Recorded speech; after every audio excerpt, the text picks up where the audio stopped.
Welcome everyone. Talent Matters live. So first time that we've done this live, I think, for a long time anyway. So welcome to everyone joining. Lots of people are starting to join, which is great.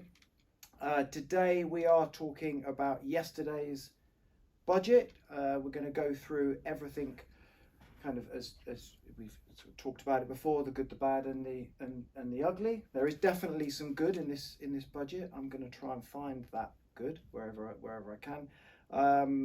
So yeah, quick kind of just run through what we're going to be talking about, what we're going to be doing.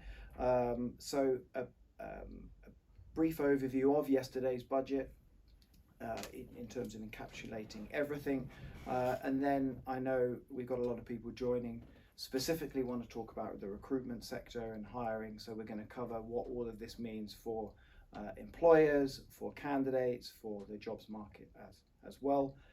And then just as a message to everyone that is watching, we're going to move into some Q&A. So if you've got some specific questions, please put them into the chat and I'll try and get to them. I've got lots of different things going on, not really used to all these different cameras. So, but thank you for joining. So I'll get on with it straight away. Julius, welcome. Thank you so much. Thanks for coming all the way here. Julius Probst, senior economist from Appcast.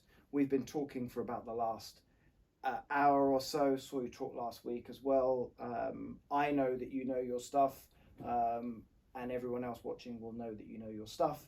But why don't you just a couple of minute intro to you, so they know who they're hearing from. Yeah, sounds good. Yeah, so I'm Julius. I'm working as a senior economist for Appcast. We are a tech company that does programmatic recruitment. If you want to know more about this technology, feel free to reach out to me. We also belong to the Stepstone Group, which is like a global job board company. Here in the UK, Total Jobs is one of our job boards, for example. And so me as a senior economist, I analyze and write about the economy and labor market, the UK, but also other countries, some continental European countries, the US as well. But today we're going to talk about the UK and yesterday's labor budget and what that means for the economic outlook, for the labor market as well, for recruitment, and maybe some good news as well, some bad news, but Britain is not sinking, so that is the good news. We will survive. We will survive this budget.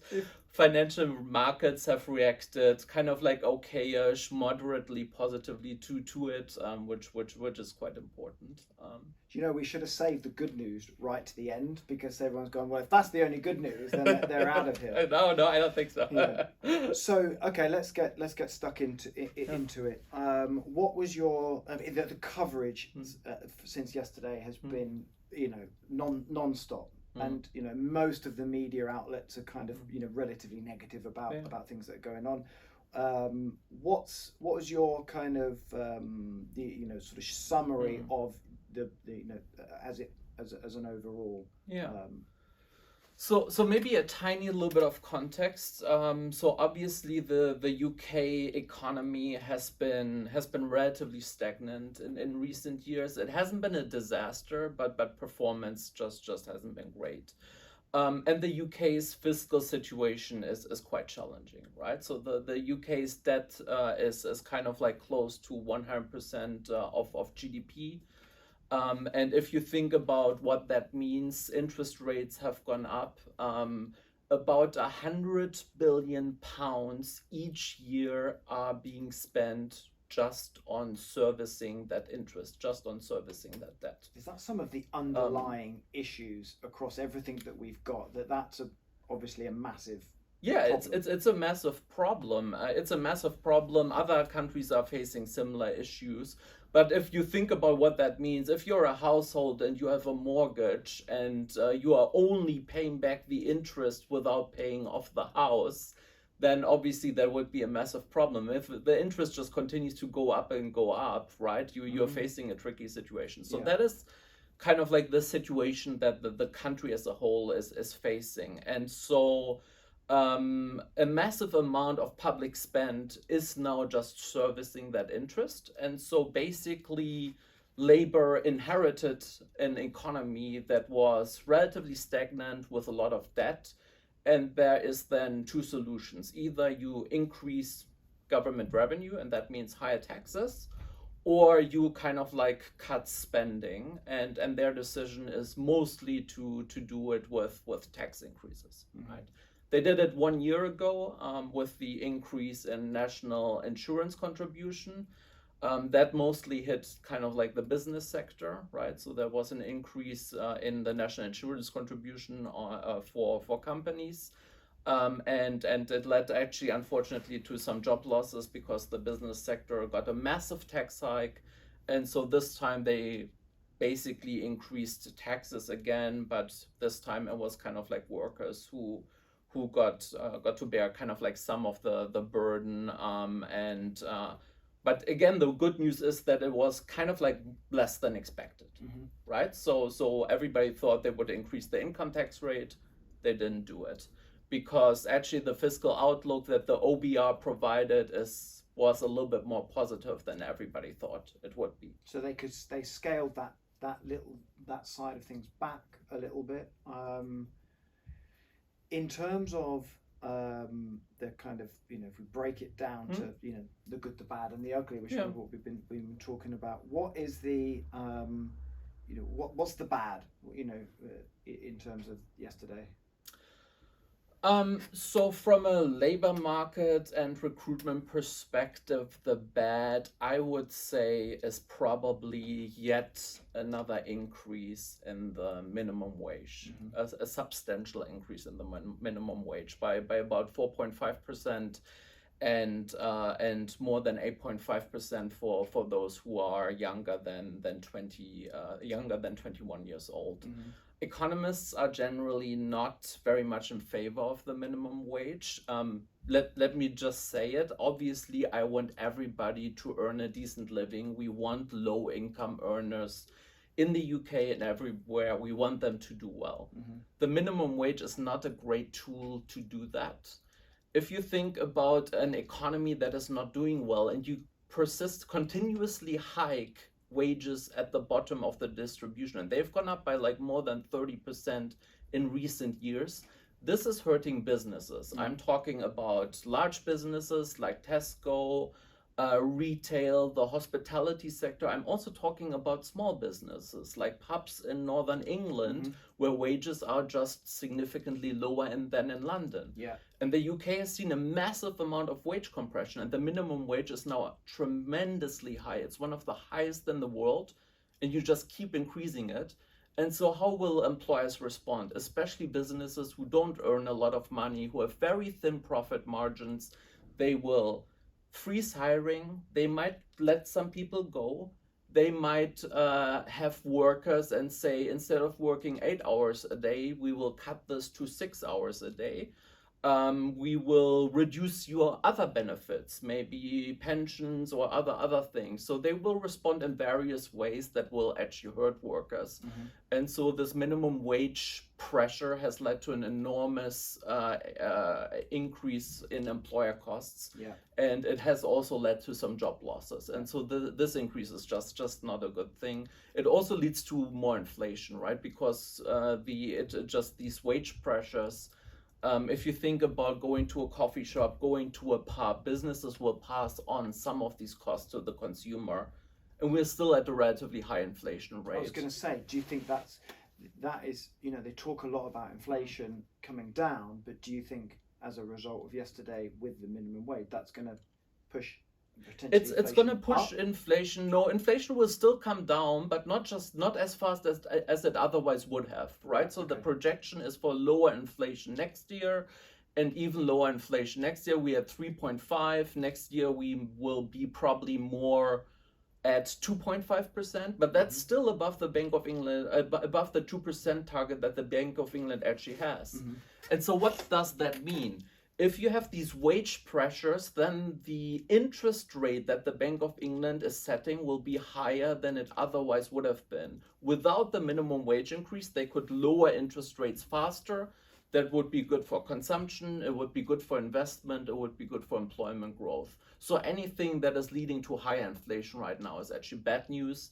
And unfortunately, the minimum wage is one thing that is actually not great, because it will reduce hiring, it will increase inflation. So that's the bad. Yeah. Okay. So that's the bad. Any like bad in amongst this? Yeah. Well, depends on who you are. I mean, I think obviously workers as a budget overall. As a budget overall, I think that was the one big thing that I didn't like at all. The other one is the increase in the national insurance contribution on salary sacrifice. Mm-hmm. That will only start to be phased in 2029.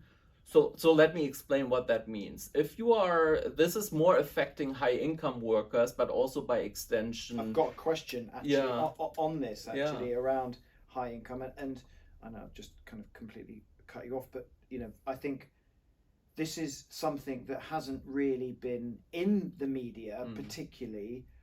And I think it's got quite big impacts, especially for people and anyone watching, that have got employees that are on high wages. Yeah. This is going to impact the employer definitely as well. So I just want to kind of give a bit more, wake everybody up, because this is quite a big thing. It could be a big thing. It's going to affect the workers, but more so the employers even. Yeah. So if you are, let's say you are a very high income worker, 120,000, you face this 62% marginal tax trap that hopefully a lot of people know about. I can explain that in a bit as well. But you might sacrifice £20,000 of your salary into a pension, right? That will reduce your tax burden. These £20,000, you don't pay income tax on it, you don't pay national insurance contribution on it, and neither does your employer. So now, starting in 2029, you'll have to pay as an employee 2% national insurance contribution on this money that you're sacrificing into a pension. So that's actually not, and there's a £2,000 exemption. So that's actually not too much, right? 2% of 18,000 is like what I think, like £360. So your tax will go up by 360. It's like not too much. It's marginal. It doesn't matter.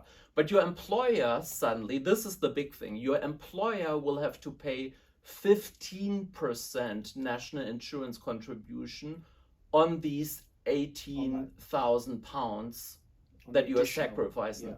So this is several £1,000s in additional tax. So if you're an employer in the tech sector, maybe consulting, maybe you're in finance, a hedge fund, whatever, you have a lot of high income earners who are sacrificing a lot of their salary into their pensions, you are actually suddenly facing a massive tax bill. So this NI contribution on salary sacrifice is in a literally kind of like a stealth payroll tax on kind of like productive sectors in our economy. It is literally what businesses, after all the tax hikes they got 1 year ago, they told the government, you really shouldn't do something like that again. Leave us alone. Leave us alone. So the good news is it will only start to kick in 2029. So employers will probably respond.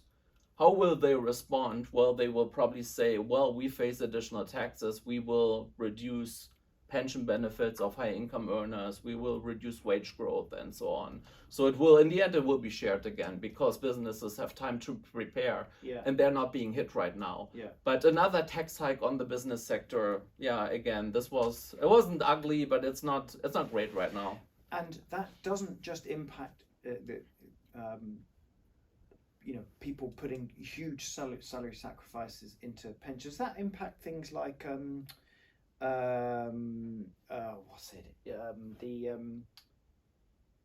childcare vouchers, childcare benefits that you get as well. People will sacrifice different things. It's not just huge sums into pensions, right? Or is it? Yeah, there were other marginal changes that were made also in terms of salary sacrifice. Yeah. So you could do salary sacrifice not just on pensions, but you could do salary sacrifice on kind of like, I think it was like bikes, getting to work and things like that's what I that. mean. All the Yeah, sort of more yeah, there were like marginal changes on that. I'm not 100% aware of all of these changes because there were so many. I think the pension one is really the big one, to be honest. Yeah. Okay, so that's the bad. We might as well leave the good for last. What about the really ugly? What falls into that? Yeah, I mean, as I said, that was mostly the minimum wage, higher inflationary pressure. I would say that kind of like the UK, the Labour government kind of like continued to muddle through, instead of like just hiking income tax a little bit like for everybody. They just imposed a bunch of taxes here and there, just complicating the tax code. The smorgasbord of misery. The smorgasbord of misery, which didn't end up being too bad, but it complicates the tax code. It will create distortions here and there without any growth enhancing measures. Yeah. And what about the? I'll come on to the good, but they didn't put income tax up. No. But they did freeze the rate. So this is the fiscal drag that That's people are being pulled into higher rates as their wages go up. They'll then go into a higher tax bracket. Exactly. That's a little, again, the smorgasbord of stuff. But was that okay, or I would say so. It's obviously not great news for workers. But I would say, and these thresholds are being frozen until 2031. So for another 5 years potentially, right? Time, so that is quite a long time. But we need to consider one thing here. So I'm actually kind of like, basically my opinion is it's not such a bad thing, and to some extent a little bit needed. And why is that? If you look at workers in the UK earning the median wage, £36,000, or a little bit below or a little bit above, anybody earning 40,000 pounds, compared to any other European country, their net income is actually relatively high and their tax burden is actually relatively low. If you have a worker in Germany, in France, in Belgium, in Scandinavia, earning the equivalent of 36,000 pounds, they pay significantly higher taxes. And that's like I'm talking about all. I'm talking about both income, national insurance, even if you would consider council tax on top of that. Like the tax rate on these kind of workers in the UK is still reasonably low. But at the same time, the UK has a welfare state that is kind of like having the same kind of expenditures as France or Germany have. We have the NHS swallowing more than 100 billion pounds every single year. We have the triple lock with the pensions. So these two things are just really incompatible in the long run, unfortunately. You can have either kind of like really low taxes on kind of like middle income workers and then have like lower welfare expenditures, or you increase or you keep the welfare expenditures, but then they also need to pay a little bit more. And so the fiscal drag, this freeze of salary thresholds, it will hurt workers a little bit. But from a fiscal perspective, it is kind of needed if you want to maintain current welfare spending. And Labour is very much in favor of that. So it's a trade-off. Do we want to keep the NHS? Do we want to maintain pensions, which have increased yet again by close to 5% on an annual basis? Do we want to invest more in infrastructure? We can do all of these things, but that means that everybody needs to pay a little bit more. So I think actually this was probably the least disastrous. Not workers won't like it, but from an economic point of view, it's all right. And it's interesting that in terms of in comparison to other countries, because we tend to be very focused on what's happening with us, unless we think something's good. The grass is greener elsewhere. So it's quite interesting to get that comparison to what our sort of middle income tax threshold is versus other countries, and we all feel like we're paying too much tax, right? No one volunteers and says I want to pay more tax. No. but in comparison to the rest of the world, or Europe, it's interesting. Yeah, let me just say that is true for the median, for kind of people who earn less than 50,000. Once you reach like high salaries, 100,000, 125,000, because of these high marginal tax rates, these people actually do pay almost as much as in other European countries. So the UK has an extremely progressive tax system where the lower 50% don't pay that much, and the upper 10%, actually the top 10% of taxpayers are paying 60% of all income taxes. You mentioned earlier about this 63% rate. 62% marginal tax rate. Yes. Can you explain? What is that? Yeah. Explain Okay. that. So I've written about that. It is a particularity of the UK tax system. It's not great for growth. It's not great for the labor market. It affects certain high income earners, but it's still bad for the labor market. So once you reach £100,000, the £12,000 tax-free allowance gets taken back £1 at a time, which means that if you hit 100,000, then on the next 25,000 pounds you earn, you're taxed at the rate of 62%. Right. So what does that mean? It means that you also get certain benefits taken away from you. If you attract somebody from abroad, or if you have a very talented employee in tech or finance who is literally at this threshold, you might give him a £10,000 increase in salary next year, or a £5,000 increase, and he will see almost nothing of that. 62% of that will go to the government, and he will only keep 38%. And so that matters a great deal. If we think about NHS doctors, NHS consultants who also earn like maybe 100,000, some of them, or a tiny little bit more, nobody who's taxed at a marginal rate of 62% will do any additional work, right? Like if I have my regular job, but as a side gig on the weekend would like to do kind of like some kind of consulting for 2 or 3 hours on the side, consult other businesses and charge them £100 an hour. Why would I do that if I get taxed at a rate of 62% on these £100? Yeah. So it literally destroys kind of like what I could do on the side. It destroys productive activity. Yeah. It will lead to the fact that doctors will not work overtime, which is bad for the NHS because they're not getting anything out of it. There's no incentive. So any marginal tax rate above 50% is horrible for the labor market, horrible for the economy, because it destroys the incentive to work. It reduces labor supply. And yet again, this is one other government which has not simplified the tax code. This problem of these high marginal tax rates has existed for many, many years in a row, and previous governments, Tory governments, have never addressed it. Labour, again, has not addressed it. I would have liked they should have, because they should have addressed these high marginal tax rates, because it would boost growth, but they haven't. Yeah, okay. Unfortunate. So what's going to happen now? Let's sort of talk about, specifically employment, hiring, jobs, candidates, employers. What's going to happen, do you think? I realize you haven't got a crystal ball, but based on yesterday, what's going to happen in the employment market now? So if we look at the labor market, despite the fact that the UK has been growing at a rate of about a little bit more than 1% over the last year, the labor market has been extremely sluggish. There have been job losses.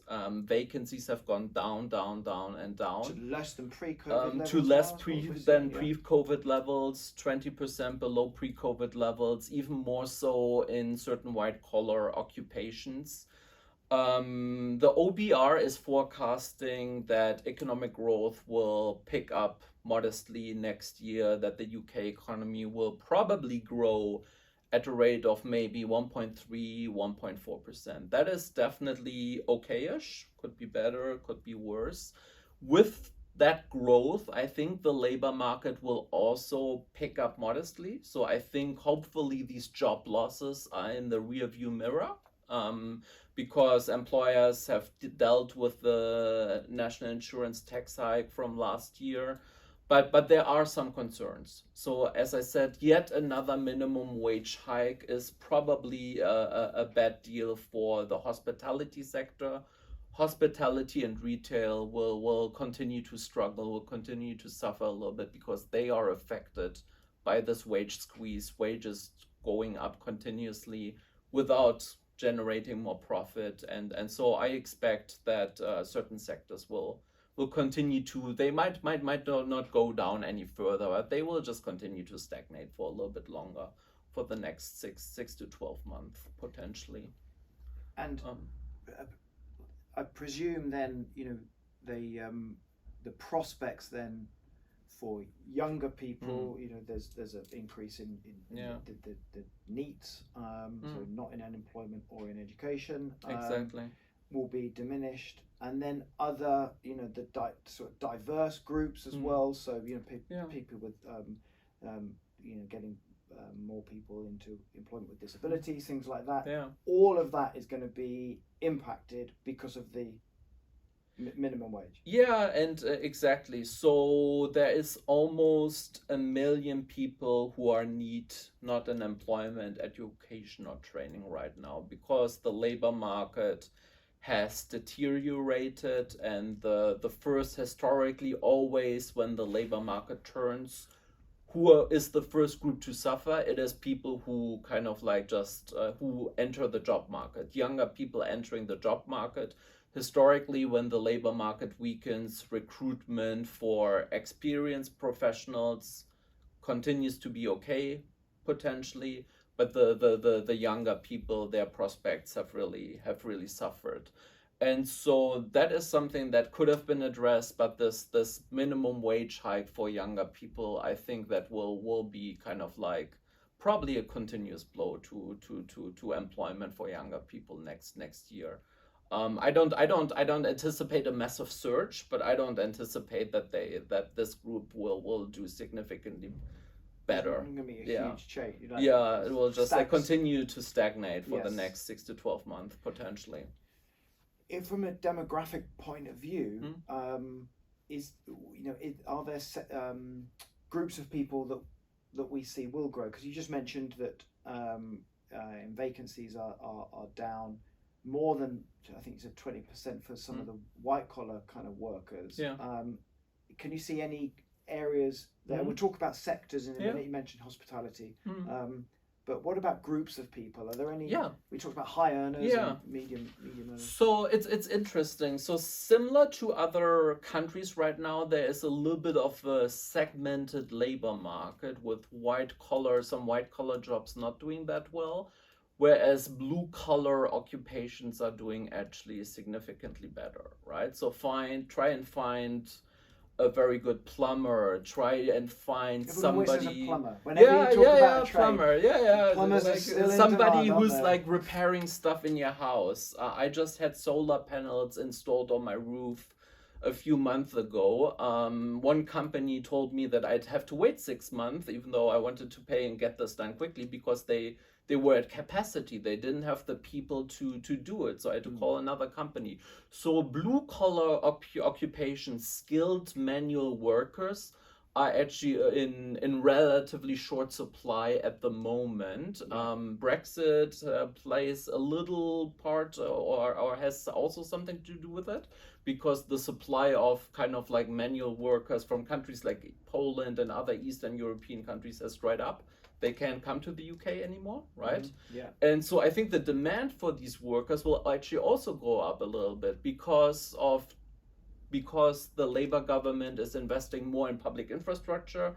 They're trying to build more highways, rails, HS2, nuclear power plants, whatever you have, and they're trying to increase defense spending, which might boost certain manufacturing jobs. So some of these blue collar workers, the demand will go up for them, and they will continue to do well. And we also see it in their wages. They've seen higher wage growth as a result. Yeah.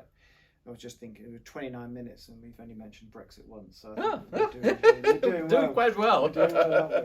Hot topic. So we've moved nicely then into sectors. Because again, a lot of the questions that I've had are around, what sectors to to focus in, but you've kind of answered it there, or made a suggestion in terms of infrastructure, defense, infrastructure, defense, construction, education and healthcare has also, even though we had some job losses, education and healthcare are the two big sectors that have continued to add jobs, right? And it's not surprising. Healthcare, there's big demand for it. We have, like other European countries, we have an aging population.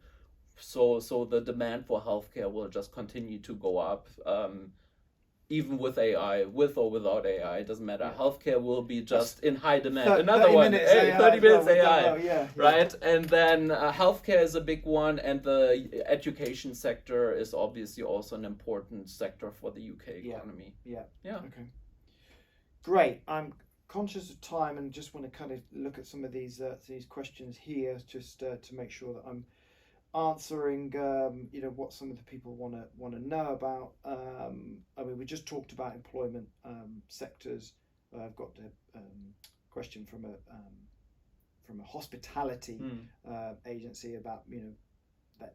I mean, you've said the future doesn't sound that bright for challenging, just a little bit challenging because of the cost pressure, but maybe. So that is the big challenge, the cost pressure, which leads to higher wages in hospitality, might reduce recruitment. Maybe, hopefully, now that this budget is over, people, and we should still talk a little bit about the good, right? That the budget is over, that the budget is over, maybe households will start to spend more, will start to eat out more, will start to kind of like loosen their pockets, their wallets. That the right English expression, loosen right? Loosen their belts. Loosen their belts. That's a good one. Open their wallets and spend more. So it could also be that actually hospitality will see a little bit more of money spent. There was some relief for business rates for hospitality places, pubs and whatever it is, I think. So maybe that will open up things a little bit. Yeah. So one thing that has also held back the UK economy a little bit over the last 12 months is relatively high savings. So consumers didn't really spend a lot. There was probably a lot of anxiety and worry about this budget also, just as last year. And maybe now some of this is hopefully also in the rearview mirror. Highest consumer spending would be actually needed for economic growth to be better next year. I'll tell you what's held back the country is the cost of a pint. Yeah, that comes down. Well, we're all going to be that's going to be we'll be rocking and rolling, but I don't think that's going to happen anytime soon. But hopefully hospitality then. It's challenging, but not disastrous. So another question here around what small businesses can expect in the next 12 months. We've kind of covered some of that around. Certainly, if you're an employer, your costs are going to go up a little bit more. But is there anything else? Was there anything in the budget for small businesses? And a lot of the people watching probably fall into that SME category. If you're a small business, anything good? Yeah, I mean, I would say that the good news is that literally there wasn't a massive tax increase on the business sector, right? So there's like higher wages, fine. But like, I mean, probably if you're like a small business, depending on what you do, maybe you are like actually not employing that many minimum wage workers anyways. Yeah. So I think kind of like what small businesses really should focus on or be focused on is that the economic outlook for next year, economic growth, 1.3% is actually not too bad.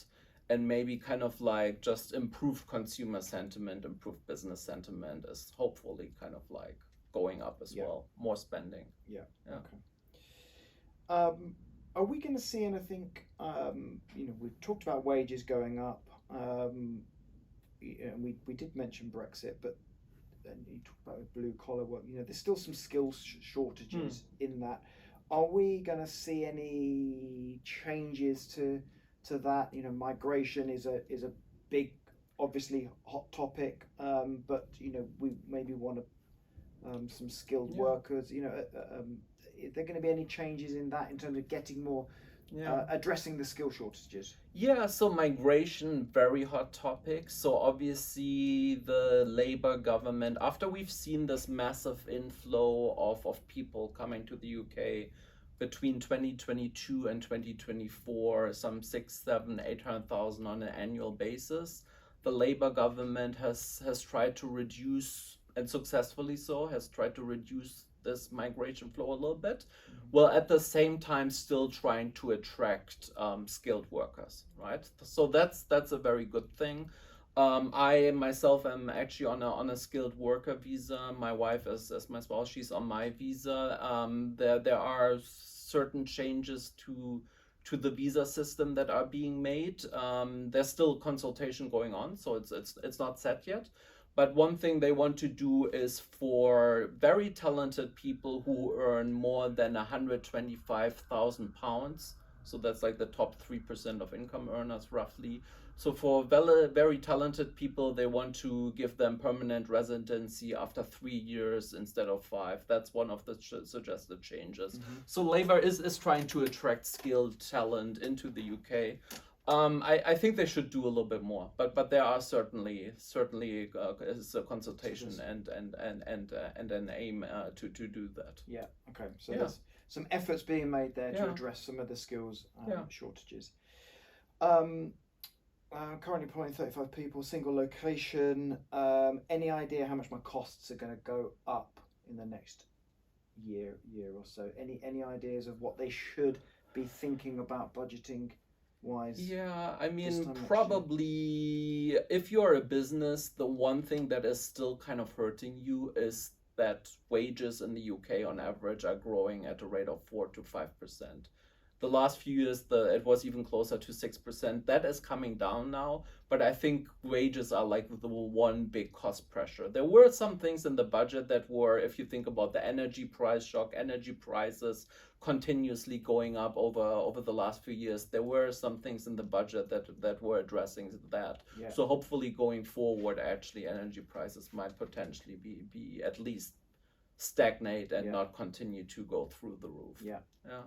I think with a lot of, certainly for recruitment businesses, there's certainly a pressure on the fees that they charge being constantly pushed down by clients. And I think certainly the recruitment sector has found it the hardest to put up prices in light of national insurance contributions going up. You know, if you're manufacturing bars of soap, then you put 1-2p on every bar of soap.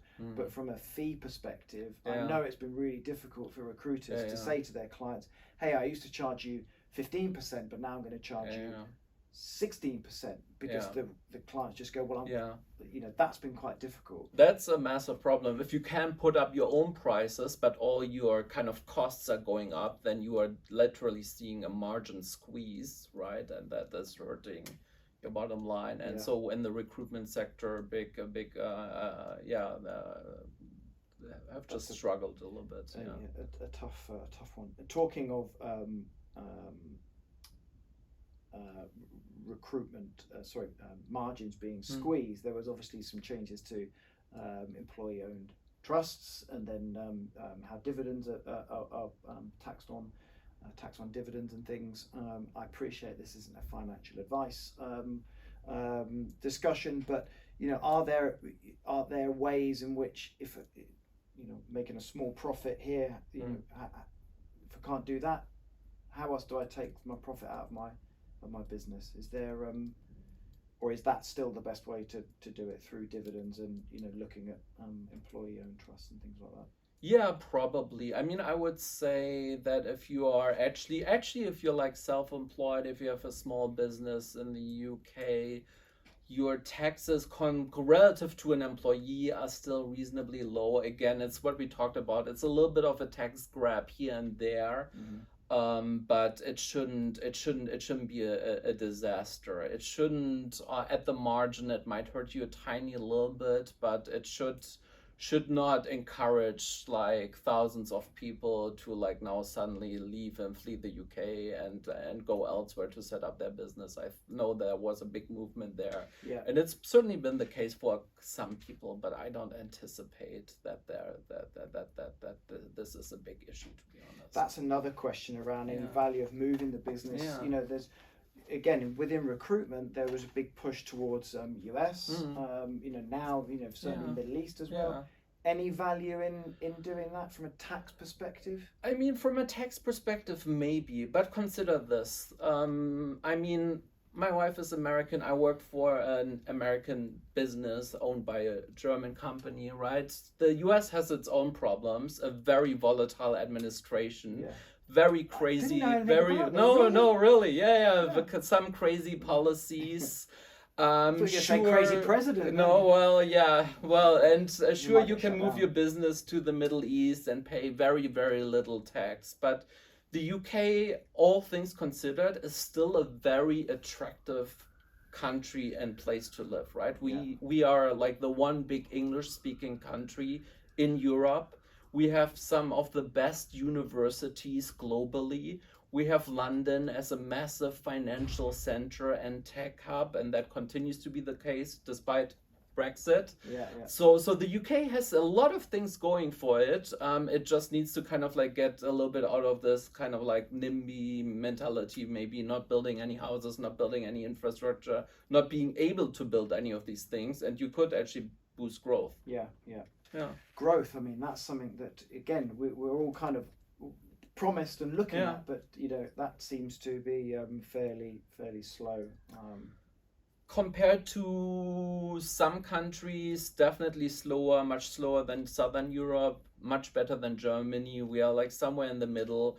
The one thing that really disappointed me about the budget is that there weren't any massive announcements on how to boost growth. It was just about repairing the fiscal position, some tax grabs here and there. But there are certain things that the UK could do, make infrastructure investment more effective, build more houses. The housing market is a massive barrier to the labor market and to economic growth. And they are not really doing address enough. Much about house building or anything like that. They're not doing enough on that front. Definitely not. One thing I came across yesterday was the Laffer curve. That's and this idea of a question around taxing every, extracting every last bit of penny of tax out of us they can. Does that lead to an economic kind of boom or prosperity, or is it the idea that you just keep taxing more people and you're going to get less? So the Laffer curve, for those who don't know, if you literally have a very low tax rate on everything and then you increase the tax rate, you will get more revenue, right?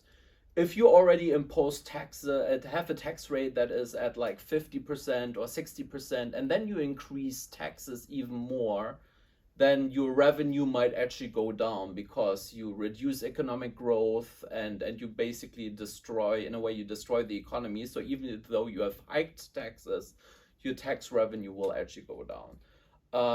I don't really see that being the case for the UK right now, at least not with the taxes they've done. That being said, you kind of you can't hike taxes indefinitely, and there's a limit to what people and businesses can deal with how much. And you don't think we're at that level just yet? No, you said not that yet. We're generally not too, even though we feel we're not too. It's not too bad. No. For as I said, for the median worker in the UK, not yet. Definitely not. Yeah. Okay. What else have I got down here? Talked a little bit about skill shortages, but specifically, again, in the care sector, hiring people from the care sector. So we talked about migration for sort of the highly skilled. What about kind of more lower skilled labor that you need? So labor, after the boom, labor has made it more difficult for people to come here to the UK. I do think that I think migration compared to last year or to the boom is down by net migration, the number of people who arrive on a net basis, on an annual basis here in the UK, is down by like 60% compared to the massive boom we've had. I do anticipate that at some point in time, these tightened migration restrictions, they will make it more difficult for some companies in the care sector to potentially fill some positions and to potentially find people. Yeah. So I think we've done the good, the bad. So we've done the bad and the ugly. We're getting to the end. So let's finish with some of the good. Where's the good in all of this? And we've touched on it a little bit. Growth next year. So the good news: taxes generally went up less than expected across the board. The growth outlook is decent. Financial markets thought that this budget wasn't a disaster, which again, as I said, if you have 100% debt and you pay so much in interest, that is actually a very important thing. You do not want another Liz Truss moment where financial markets freak out, the pound depreciates by like 10% over the next couple of weeks, and literally it makes the UK in a way 10% poorer, right? Yeah. So I mean, overall, none of this was a disaster. That is really the good thing. But again, the growth enhancing measures are missing, and that is just a shame. Yeah. I think from my perspective, the good outside of the economic, the detail that you've done there, which has been brilliant, is the fact that it's done now, because there's been so much anticipation to what's going to happen, and I think people have really, like you said, haven't opened their wallets, they haven't done anything. From a business perspective, they haven't hired people, maybe they haven't launched that product, maybe they haven't expanded into another region. So now that it's done, hopefully we know where we stand, we know what we're going to pay, and we can start to try and move forward. I think you're right. Uncertainty around the budget has been weighing on the business sector. It has been also weighing on consumers. They didn't spend enough. Retail spending went down. Maybe some of these things will actually accelerate now. Hopefully, going into the Christmas period, maybe people will, I was going to say, you've already done your Christmas shopping because you've bought your Christmas, Christmas socks. I don't know if people can see this. It doesn't look like they can actually, but just so you know, Julius has got Christmas socks on. So you've already started with. I'm starting spirit, to try to be a positive example. Absolutely, I love it. Well, I think we're pretty much out of time, so I hope everyone found that useful. I certainly did. Really appreciate you coming on and explaining it, in a kind of pragmatic way in terms of the good and the bad, and hopefully everyone's got an idea of what they can be doing and what they should be looking at for the next year. Sounds good. Thank you so much for having me. And I write on Recruitonomics. That's our blog. I wrote about the budget. You can read up on that. I'm writing about the UK labor market and recruitment prospect, like what it means for hiring all the time. So follow me on LinkedIn. Follow my writing. We'll get some links sent out so everyone that wants to read more, they can. So but other than that, thank you very much everyone for joining. Thank you, Julius. Yeah, this has been brilliant. Thank you so much. We did it. Super. Thanks very much. Thanks.